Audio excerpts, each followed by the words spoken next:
What is going on, you guys? It's your boy, Dildo Schwaggins here, and we're back. I'm in a bit of a different mood today for these episodes than I normally am. Um, so I don't know. I guess we'll see what that brings. I don't really have a way of describing that any better, other than just being in a different mood. I suppose I'm generally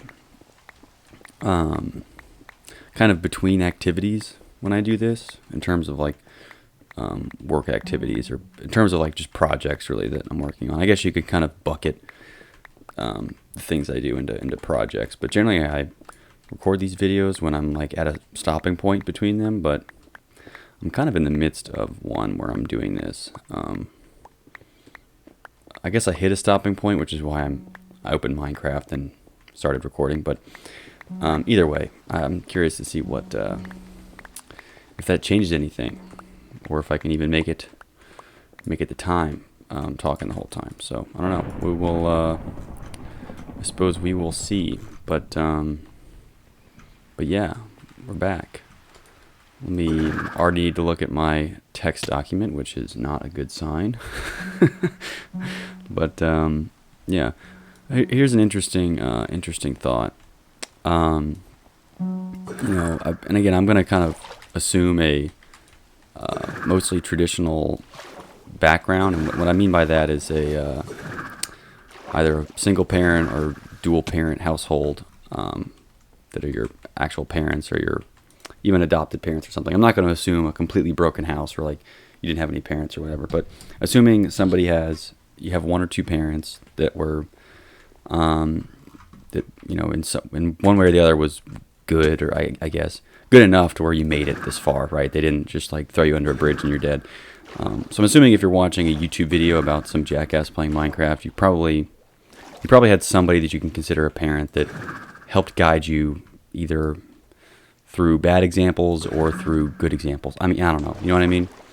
Anyway, I just think it's interesting that I feel like you see this more often now, that people are advocating to give their children more autonomy. And I think that's an interesting thing, right? So it's like, to what extent should you not force your kids to do shit? Or what extent should you? There's obviously I think there's a fine line, but nonetheless, it's an interesting idea. And if so, like what age, right? So we've kind of defined an age of consent, obviously, for explicit encounters, but should we define an age under which you're no longer under your like parents' control? I guess you're never really technically under your parents' like legal obligation under 18, I suppose, for like photo releases and stuff like that. But I'm turning in terms of like what you're allowed to do with your time, right? So an example would be, and I'll preface this with saying that I think my parents did a good job, a fantastic job, probably better job than I could have done, at least with who I am now. They are better parents than I could have been. So I have to establish that precedent at least. But we had something called like screen time, right? So this was kind of the advent of a lot of newer technologies. You had the Game Boy, the Wii. I remember playing Call of Duty on the Wii, like that. That's throwback of throwbacks, right? And playing Pokemon on the Game Boy. I mean, those are golden times. And like we had one family computer, the big dinosaur computers. This was in the early 2000s, so it was a family computer. You would kind of divvy up the time. But my parents established, or my mom really, my dad was kind of laissez-faire about the whole thing. My mom would establish these screen time rules, and you got a pre-allotted amount of screen time, like I think it was like 30 minutes per day, and then like an hour on Saturdays and Fridays or something like that. I don't remember the exact thing, and I'm sure she doesn't either. It doesn't really matter what the exact numbers are. Either way, there was a limited amount of screen time that you got by default, and then you always had the option of earning more screen time by running. And I realize it sounds like barbaric. It's like you're really going to make your kids run to use screen times. But I'm actually, I honestly, looking back, I'm like, it's kind of genius, right? Because the the real threat you have with kind of letting a kid, be a true gamer is that they don't get any exercise, they eat like shit, and they're kind of absorbed and they're just kind of in this sitting position, really. And so, like, what's the opposite of like sitting down and gaming? Fucking running. So it actually makes a lot of sense. And I'm not sure if she thought about it like that, but it functioned in a way that I think was great. It balanced. So if you wanted to, there was like a flagpole where I lived, and you could run down, and I think it was about like a mile, or it was like 0.9 or 0.8 or something. You run to the flagpole for an extra 30 minutes, and it probably took, I don't know how fast I was and how young I was. I was probably 8 until I was like 13 or 14.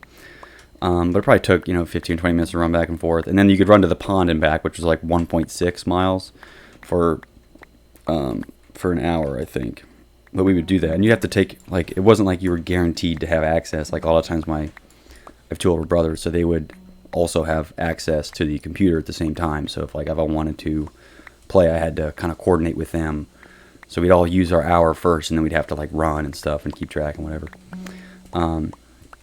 But it was kind of this ingenious system where, and I think a lot of people, I tell people about this just because it's something that comes up, and they're like, that's fucked up. Like, it shouldn't make you have to run.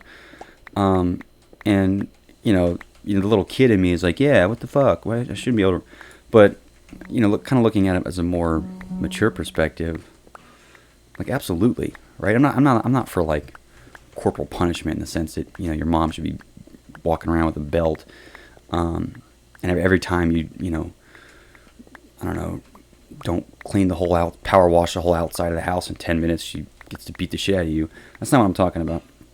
But I think to a moderate extent, parents should have a significant amount of control over what their kids are doing. And I think that's part of the reason why a lot of the, I'm going to say kids these days in quotes, but a lot of them suck because they like, yeah, you've seen kids that have never been told no. That kind of, you've kind of heard that before. That's not a new thing. It's like these kids are spoiled and whatever. I'm not even talking about spoiled kids.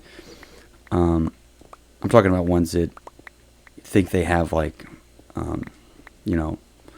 that think it's wrong for your parents to walk around with a belt. I'm not saying that that's the right way to do it, but I absolutely think that parents should have a strong amount of control over what they're doing. And I think it's tough because, I'm going to say that my parents were smart, and I can't really give that same credit to like everyone, right? I think a lot of, no offense, I'm not even going to say, no offense, I'm offending people, I don't care.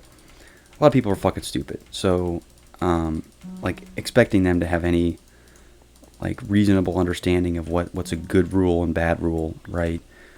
I think the screen time and the running was obviously a lot of parents would, oh my God, it's ridiculous.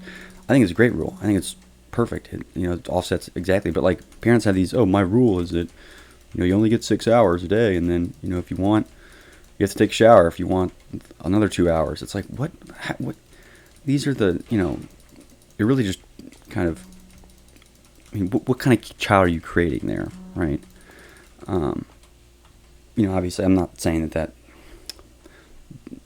is certainty of a Reddit neckbeard adult, but, you're not really doing them any favors. So it's hard to give responsibility all to the parents because they are pretty stupid. But stupid parents are stupid kids most often. So it's kind of this loop where bad parents make bad parents, right? Or bad parents make bad kids that make bad parents. And the good parents are making good kids anyway. I suppose the only thing you really could try to avoid is good parents that make good kids to make bad parents, right? Don't become. I guess what I'm advocating for is don't have had good parents and think that they were bad and become a bad parent yourself by not imposing the same level of standards that maybe your parents did to make you, right? So does that mean I'm gonna make my kids run for screen time? You know what? Maybe. I probably will. And yeah, maybe I somebody calls Child Protective Services on me, I don't think they have a case, but I wholeheartedly think is the right call, or it's at least a good strategy. I'm not saying it should be a universally adopted strategy. I mean, but do I think the world would be a better place if it was? Maybe, I don't know. It's potential, right? Either way, I think the fact that you should give these 8-year-olds with iPads, full autonomy over what they're doing, I would err on the side of authoritarian, in terms of the parents being like, nope, you're not going to do any of this because I said so. I would err on that side versus the side of giving the kids like freedom. Kids are stupid. Parents are stupid, but kids are stupider on average. So any amount of freedom, they don't know, like, they're not going to, do you think they're going to do something constructive with it? You think, oh, I'm going to let my kid, play on his iPad as much as he wants. He's going to, be this world-renowned app developer because he's just, like, you can't, what kind of expectation is that? Really, you think your kids are going to do something productive with their time? He's 8, right? He's just going to do whatever his little monkey brain is going to tell him to do. And probably that is going to be Googling ridiculous sites that you're going to have to scrub from your internet history and your eyes. And he's, you know what I mean? And become this like porn addicted 9-year-old or something because you thought he needed autonomy. No, they don't need autonomy. They need like strict direction. I'm not saying to militarize it all where you're abusing kids, but I think the line that's been established between like child abuse and like true child abuse and just like good strict parenting has been blurred more than I would have hoped. So in the case of like my mom, do I think limiting our screen time, kicking us off a computer, like kind of ruling with an iron fist and making us run for screen time is child abuse in any way? Absolutely not. No, that's good fucking parenting. And I'll die on that hill, really. Because kids are stupid. I was stupid. I would have just wasted all my time, right? I would have played Fate. You guys ever played Fate? Fate's like this, I don't even know how to describe it. It's like a dungeon crawler. You level up gear and stuff. It's kind of stupid. But I would have just played that forever, right? Unless my mom did what she did and kicked us off the freaking computer if we were spending too much time on it, which I think is the right call. That's what you should be doing. You should have kicked me off the computer. So, it's like, oh no, he needs autonomy. No, kids need a very limited amount of autonomy. Now, that's the difference. It's like, okay, maybe if the kid wants to go to the zoo, you go to the zoo or something. It's not saying the kid never gets to do anything he wants, or never gets anything he wants, but I'd always err on the side of, as the parent, the smart parent, I'll say, what you think is best, not what the kid wants. So if the kid really wants, a Pornhub premium subscription or something, like, use your judgment there. Like, no. What? It's like ridiculous that these kids are having, I say these kids as if I'm some fucking boomer, but, parents are giving their children autonomy to like, consume hours and hours of TikTok as if it's healthy, or just giving them an iPad and letting them free reign. Like, kids are fucking stupid. They're going to abuse that. And like, what kind of adult are you creating there? So I suppose the only warning I'm really giving, because if you're a stupid parent or a stupid kid, or if you had stupid parents and you're a stupid child that became a stupid adult, you're going to have stupid kids because you don't know what the fuck you're doing. So the odds of you turning it around, I don't know. But my real warning is for people who had good parents, like me, to go have kids and be like, no, I wanted more autonomy as a kid. Like, no, I'm so glad my parents signed me up for all this shit I didn't want to do. All these, like, went to like these, like, all these athletic camps and stuff. And some of them I wanted to do, absolutely. But some of them I was like, dude, can I just like stay home this week? Like, I'd spend the whole summer like on the swim team. Yeah, that was one thing. I was on the swim team every summer. We'd practice at like 8 a.m. in our neighborhood. So you had to get up at 8 a.m. or 7:30 or 7:15 and bike down to swim at 8 a.m. Look, swimming is fun. Swimming is fun, right? I'm just not going to say that swimming is bad. But a swim team, 8 a.m. practices all summer, that sucks. But you know what? If I had to check a box whether I would have let my mom do it to me again, absolutely I'm checking that box. Because it's just inscribing attributes of healthy and exercise, even when you don't want to do it, which is kind of, this is the hard part, right? Anyone can exercise when you're bubbling with energy and, you're just ready to go and go out and run. Anyone can do that. But when you're like, bro, I do not want to do this, but you still have the obligation, you're not going to miss swim team practice, otherwise you'll get the belt. Like that's like the habits you have to inscribe, right? If you always kind of like break the rules you have for yourself, you're going to be a shithead, really, for lack of a better word. So like same with like eating, right? So like we always would eat a vegetable or a fruit with every meal, like no matter what, even if it was just like one apple with like 5 slices of pizza, like even if it was objectively a crappy meal, you still have to eat a vegetable of some kind, right? You're not gonna eat 6 slices of pizza with no vegetables. And even if it costs extra, even if you're gonna go to a restaurant and order a side salad and it's gonna be, it's overpriced, because they generally are, you're still gonna order the side salad because you need to have a freaking vegetable with your meal. You're not gonna just eat, meat and potatoes. And that habit has carried on, and I am grateful that was a habit that was inscribed in me as a child. So the fact that like, I didn't like eating vegetables as a kid, so I'm not going to make my kid eat vegetables. Just because it's like this boomer hate where it's like everything my parents did was stupid and wrong, so I'm not going to make my kids do that. I disagree with that. I'm gonna, in a lot of ways, I think if you think your parents did a good job, do what they did.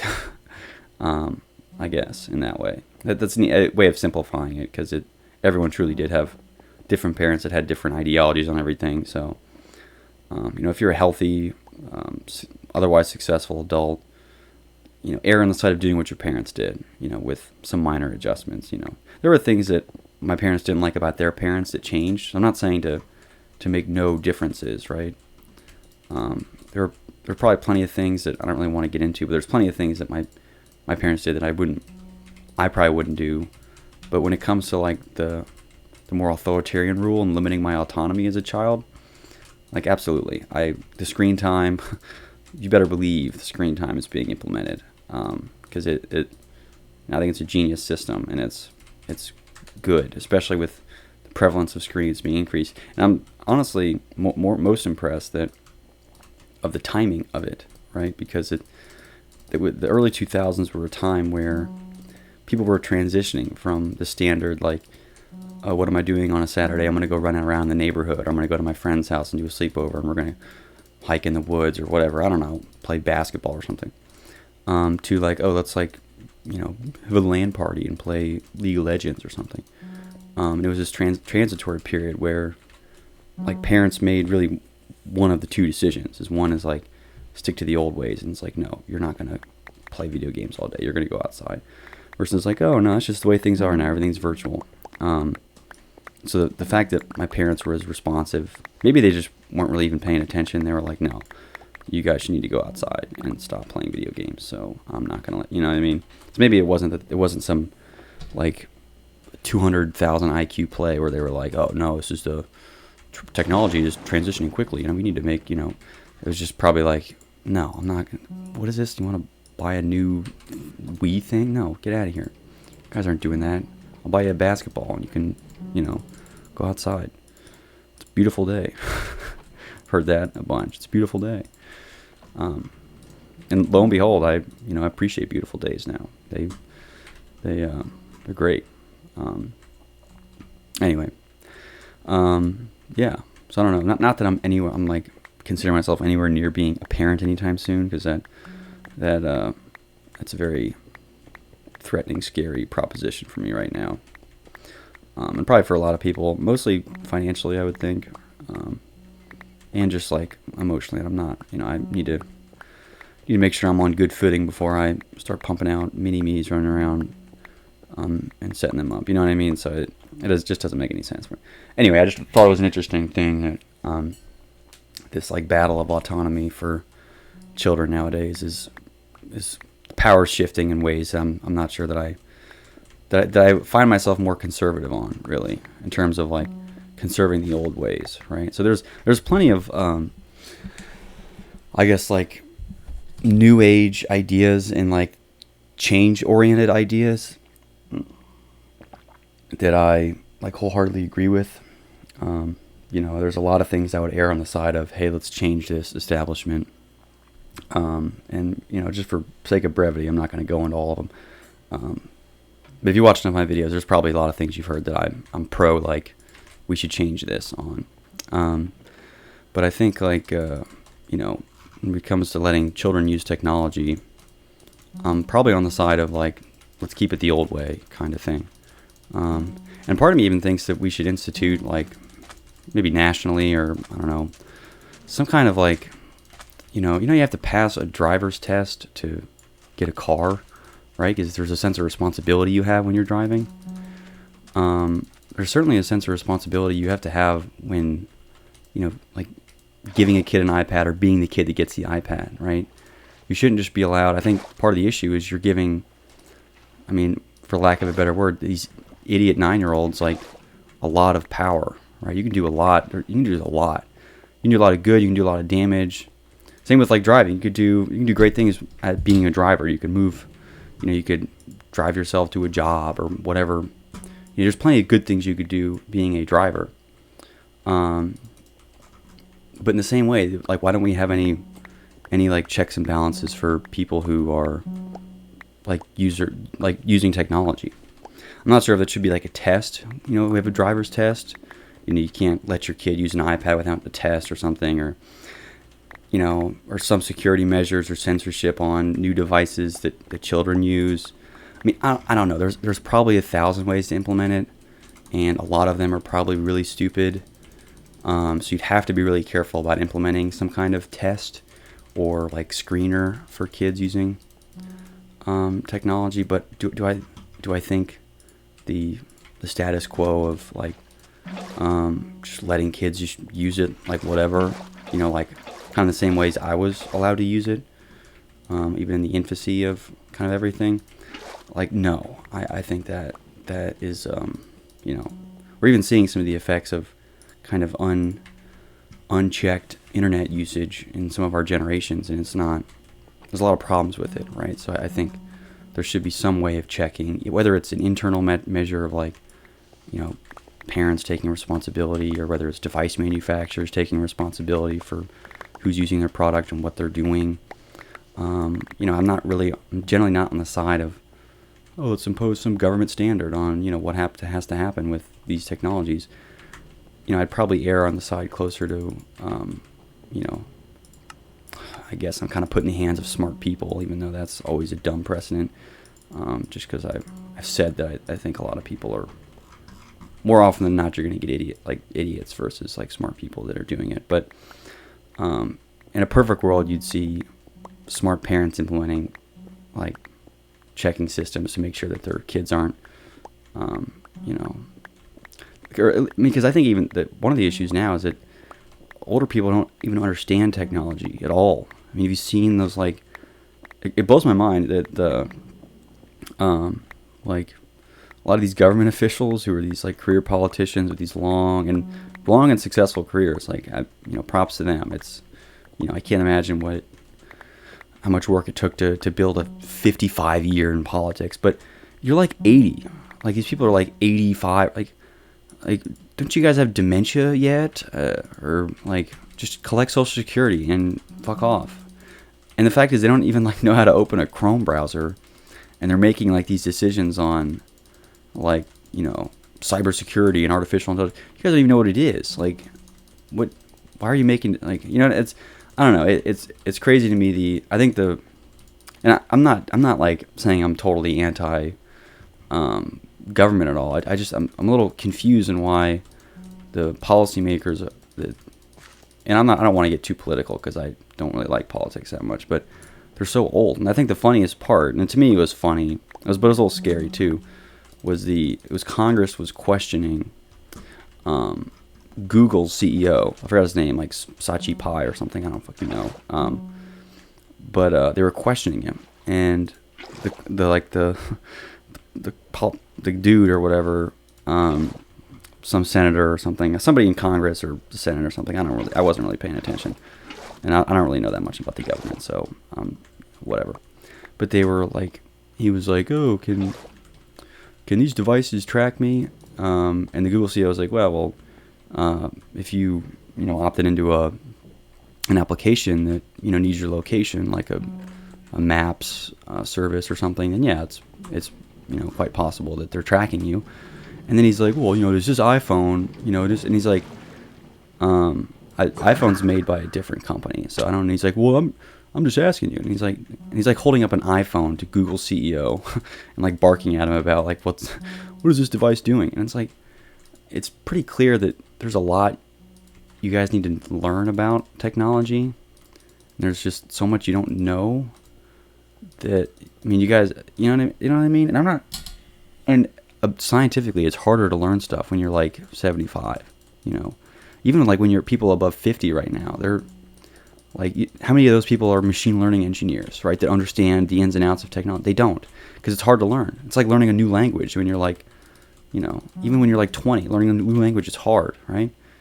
And it's easiest done when you're young, which the younger people have that benefit of, a lot more, years of experience using this technology and understanding what it is. So I just thought it was like, it was just wild. This old, like, probably 70 something odd year man, like holding up an iPhone and barking at Google CEO. And Google CEO is like, dude, I don't even make that. You're holding up like a microwave, to a freaking like gravel company. It's like you're not. It's the wrong product. I don't even sell that. What are you talking about? It's just a lack of understanding. And obviously that was like a nitpicky example. I'm sure that's not symptomatic of the entire discussion. I'm sure there was intelligent questions to be asked, but I would hope that having some younger blood in this like established politics would be helpful in kind of making better decisions about technology, because like they'll have a better understanding of it, right?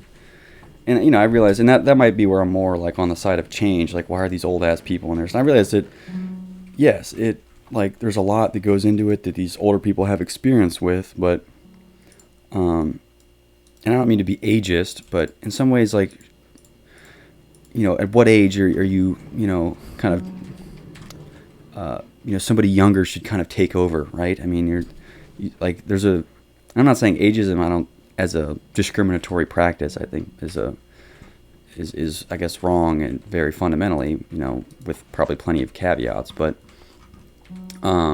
there's a reason that companies have discriminated on age, like in their history, whether it was right or wrong. The reason they do it is because you wouldn't want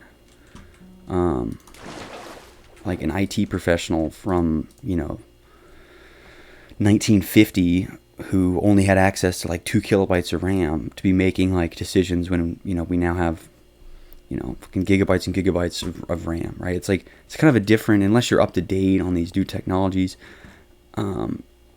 discriminating on age in that sense makes sense, because like, wouldn't you want somebody who's more aware of the current technologies and capabilities to be making decisions versus like, the freaking Arduino kit that took humans to the moon we shouldn't make decisions in the same frame, because we have magnitudes different technology. I don't know. I just think the ageism part there, where it's like, oh, but they have experience, and I'm like, yeah, I understand, but it's harder to learn things when you're older. It's even harder to learn stuff when you're like 20 than it would be when you're like 8. Same with the languages. So I don't know. I feel like there's not that there should be absolutely zero like discrimination on age, or we should discriminate everything based on age. There should just be, I would think the best strategy would just be a kind of a mixed bag, right? Having some of those older established people kind of find middle ground with the young bucks who, whatever, you know what I mean? Like, why does it have to be this all or nothing approach? Like, some people are advocating, oh, if you're over 65, like, fuck off and get out of here. It's like, oh, okay, you don't have to be a blanket statement and say that nobody or at any age, because there's plenty of people who are 80 and have their wits about them. So you don't want a whole bunch of 32-year-olds in Congress making these important decisions because they have no experience. They haven't seen it. The people that are 80 at least have seen a lot of it, so they have the benefit of experience. But at the same time, like having only 80-year-olds, somebody who doesn't understand the difference between an iPhone and like a Samsung phone, like, okay, there should be a younger person there to kind of offset that balance, right? Because they can take charge at different points. And it comes down to having this kind of diversified approach, right? So, the stock investing tip, you diversify your portfolio. Wouldn't you want to diversify the decision makers a little bit too? Wouldn't you want people from different backgrounds? And I think they do, but wouldn't age also be kind of a background that you want to keep in mind? Somebody who's younger, who's grew up in a different era. I don't know. That's the argument that I would make. And I suppose some people probably agree with me. Some people, see it in one more extreme way. But I'd be on the moderate side, where it's like I'm not saying to once you turn 65 to hand you papers and get out of here, pink slip style. But I would think having a variety of people that were making decisions would be important. And I don't mean to get political. I'm not a big I think politics are stupid, but it is an interesting thing. It's like something I truly don't understand. And I suppose from a trust perspective, the people in power probably don't really trust these younger people coming in with more extreme ideas. So that's the reason they've created laws and things to limit. You have to be 45 or something to go I don't even know what the qualifications are. So I don't know. I certainly think there's just middle ground to be found, and people are either too old school or too new school, right? These like ridiculous, wild changes that will flip the whole world upside down, can't be implemented tomorrow, right? Because you have to kind of take from what has worked and what you think will work, right? What has worked will not always work, right? So like, at one point investing in TV and radio, would have made you $1 gajillion today just because it blew up at one point. But if you invest in TV and radio now, you're going to be an idiot.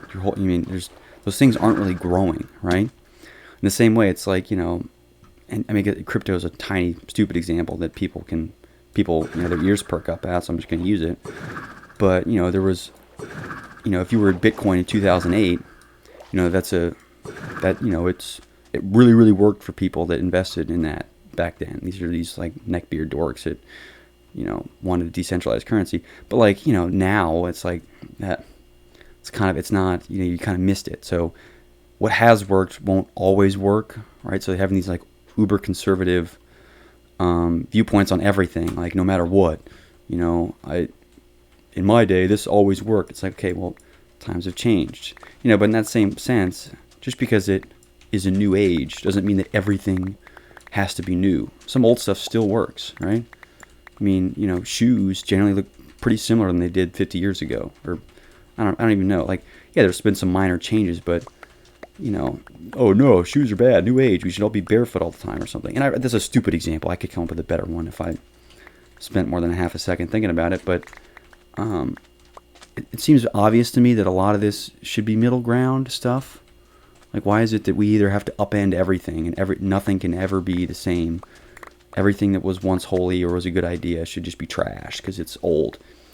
It's like, isn't that okay?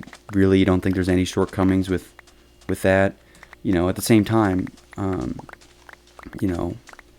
like, oh, we should. It works in the past, it's going to work again. It's like, not necessarily.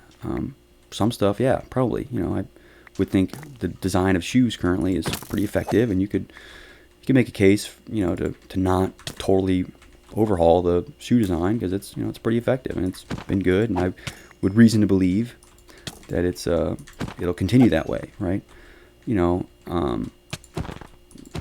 But there's plenty of things that that warrant change and others don't. So having kind of an extreme view on both to me is stupid. And that doesn't mean I'm like ever like directly in the middle, like a 50-50 split.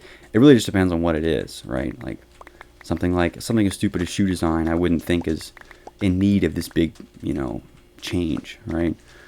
But, something like technology, I would think we might need to be more like adaptable to changing to new stuff because it's, it is something that's changing a lot, right? and maybe in 20 years it'll be something different, right? And I guess it kind of applies in every way, like, energy, it's kind of, maybe it's this mixture of what has worked in the past and what, won't work in the future, right? So it's not like, well, it's worked thus far, it'll be fine.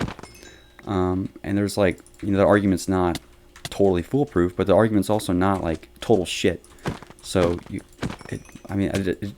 it's confusing why we don't ever think about it like, oh, there's,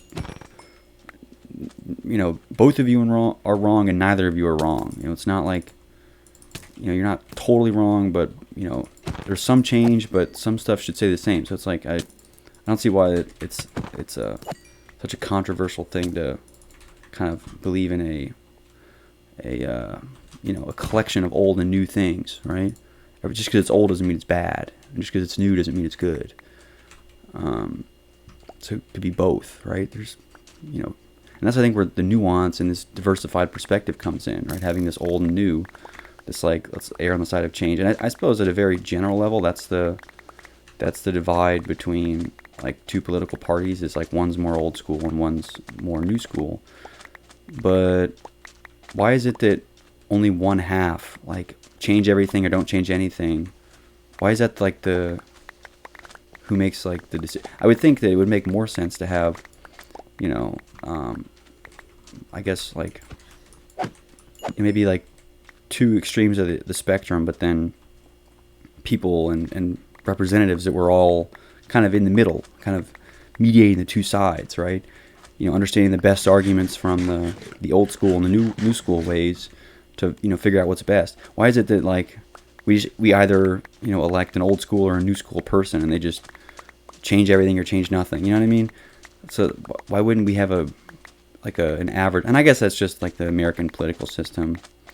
But it's worked for some time, it's okay. Well, it may not work forever. And I don't know, I guess that's a decision that people have to make politically, or the politicians have to make, I guess.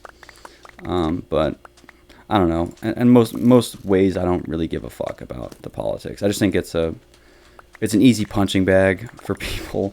It's just to kind of talk about politics, and it's, something you can get passionate enough about that's not, I don't know.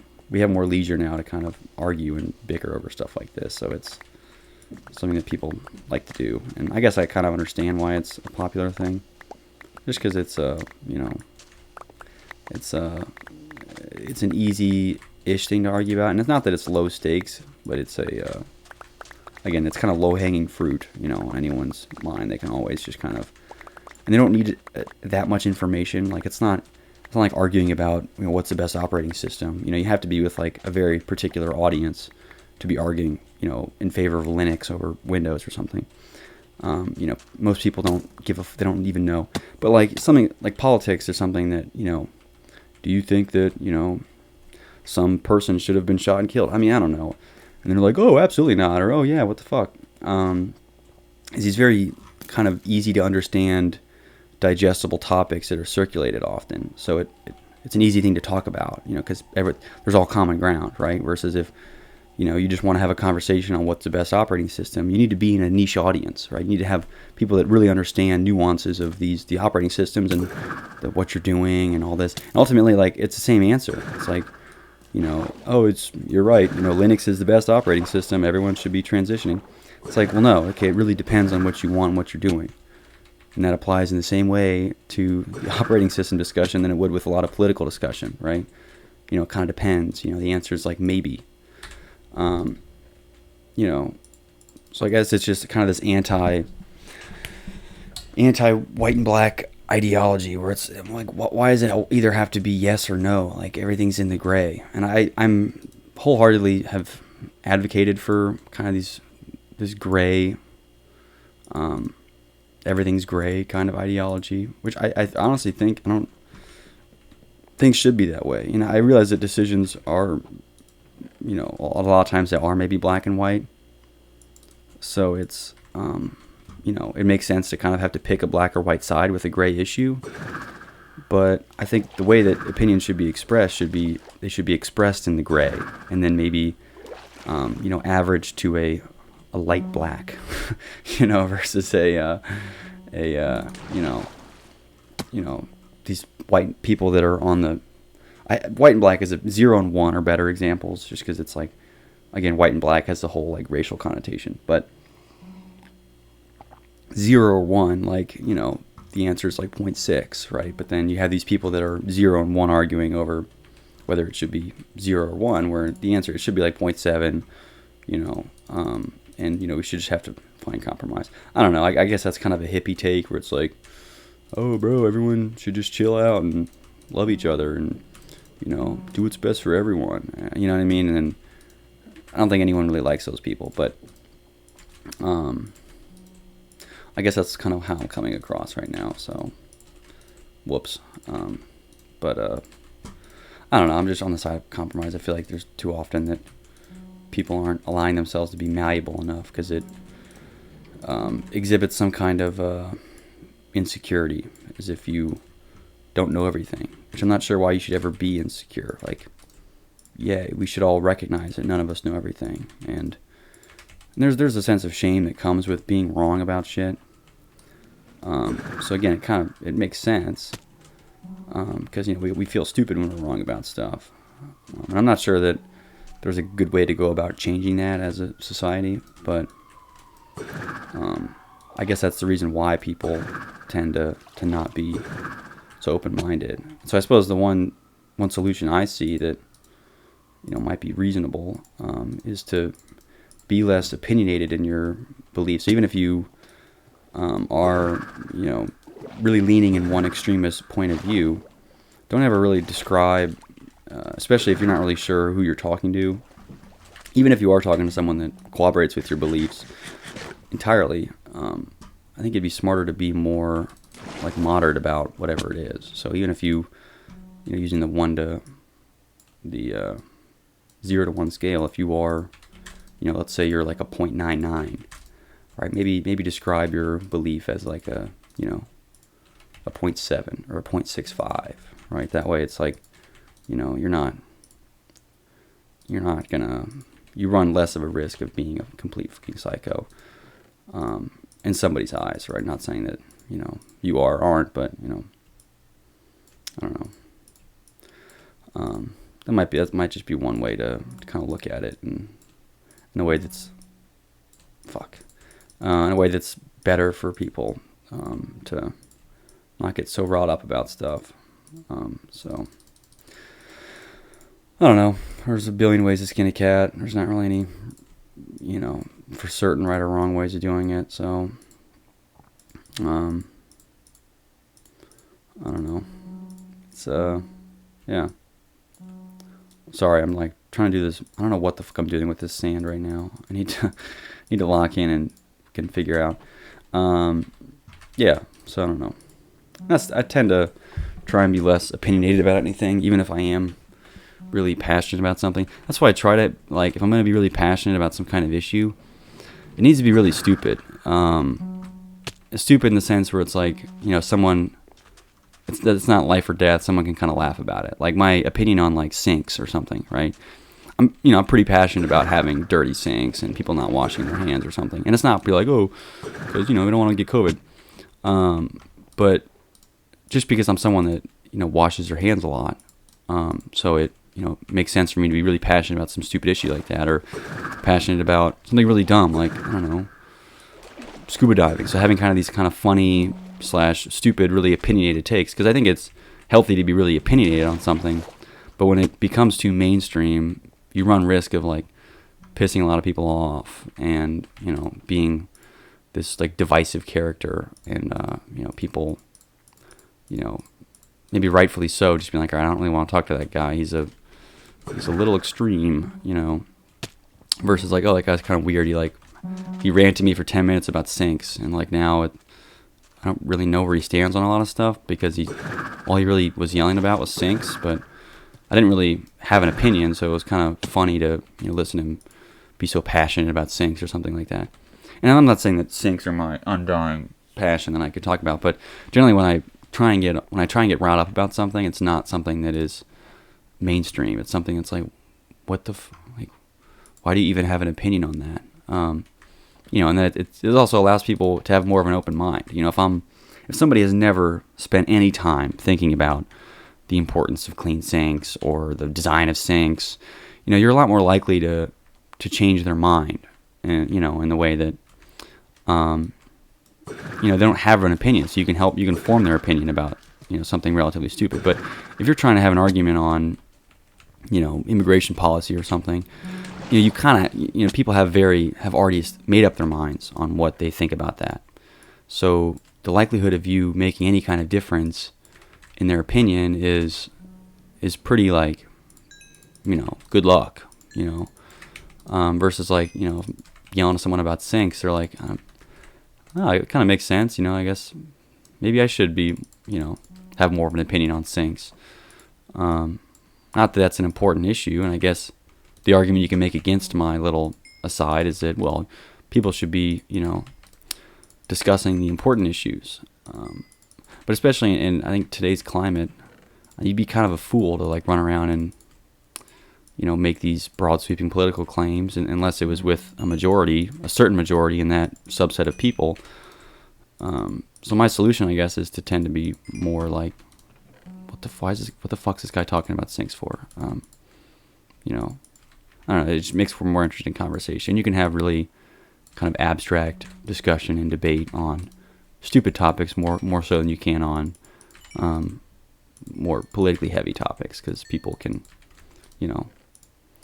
it's not as close to the heart, I guess.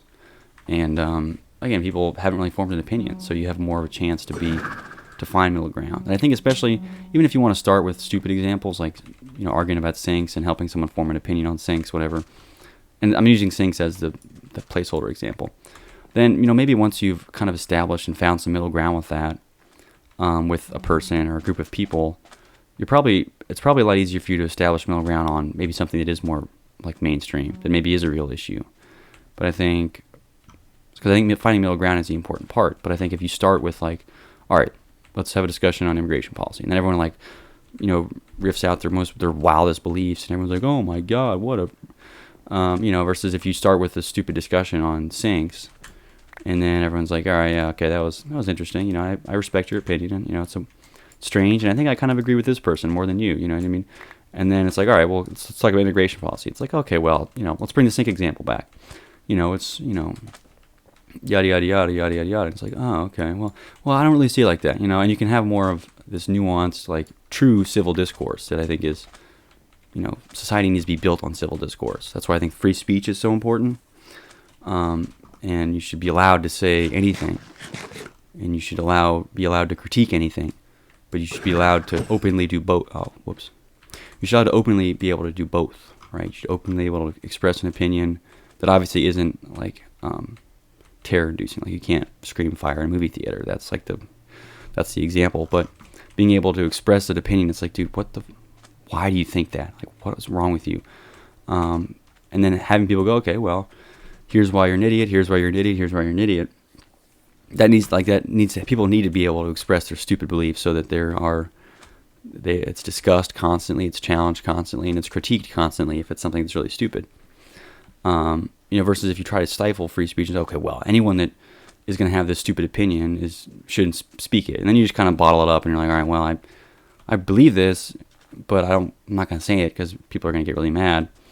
And then people all do that anyway, so it's not like just because you have a thought doesn't mean you automatically like spew it out and say it to piss people off. But having the ability to express a stupid opinion that somebody can yell at you at I believe should be allowed. Somebody should never shut up because they have a dumb opinion.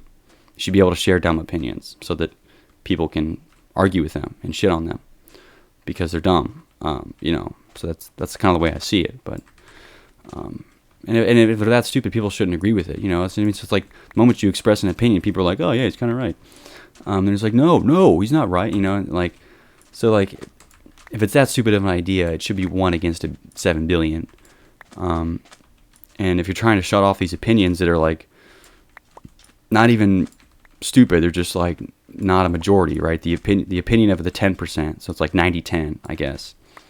Like shutting off those opinions is especially stupid, because the majority opinion shouldn't rule everything.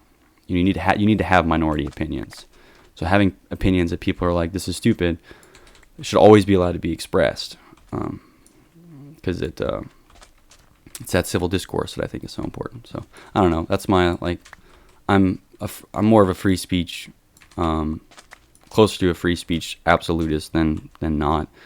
I would err on the side of letting speech exist, regardless of how stupid it is. Again, a lot of things it's said, especially like online, with it's really stupid. It's beyond stupid. And do I wish that somebody didn't have that opinion? Yes, I wish the opinion didn't exist. I wish it did. But I know that the moment I, wish it off of the existence, in the sense that someone can think it but can't say it, that's a slippery slope, and it's more of a problem than it would be of just being like, dude, you're an idiot, but you can say it, but you're an idiot. Having that, I think, is better than, oh, it shouldn't exist, right? Because you ultimately can't really control thoughts of other people. I mean, you could make this conspiracy theory about 5G or something about the government controlling our thoughts, but ultimately you can't control somebody's thoughts. And speech is a way of people explaining their thoughts, and so that they can get feedback, right? And if you don't allow people to express their thoughts at all, they either have to just think and just justify to themselves, which is difficult, or alternatively you allow them to speak and be ridiculed, and then you're like, okay, maybe that was a dumb thought.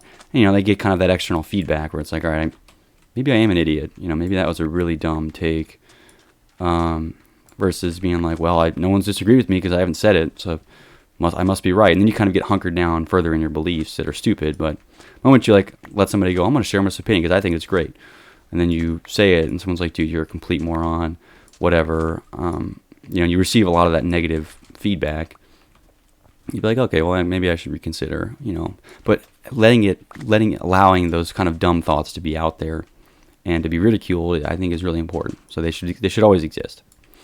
Those ice cold takes. So it's good because I think everyone has and should have some ice cold takes, just because it helps the overall trajectory of belief and thought and civil discourse if people have ice cold takes, or really stupid beliefs, however you want to phrase it. I think people should absolutely have those, and they should continue to have them. We should never, once you uniformalize, or I guess standardize thoughts and opinions for people to have it, what are you creating really? You're creating just an army of robots, essentially. So I don't know. I'm a proponent. I'd love to hear other opinions on kind of the idea of free speech. And again, you could use examples that are bad. Can someone, again, I'd say you shouldn't say something that is directly dangerous, like saying, "Oh, fire at a movie theater." That's obviously something that's dangerous. But something like even hate speech, is more of a gray area for me. Am I a proponent of people saying terrible things to one another?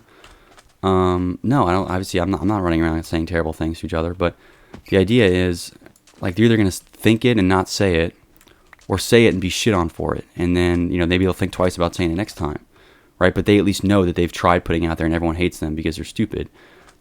They should be allowed. They should be allowed to say something stupid like that and then get shit on, so that they kind of have that. Okay, here's the public's response to this, to my idea here. So I'd err on the side of something even like hate speech that is bad. I'm not a proponent saying it's a good thing to have, but not allowing people to even say it and be shit on for it, I think, is dangerous.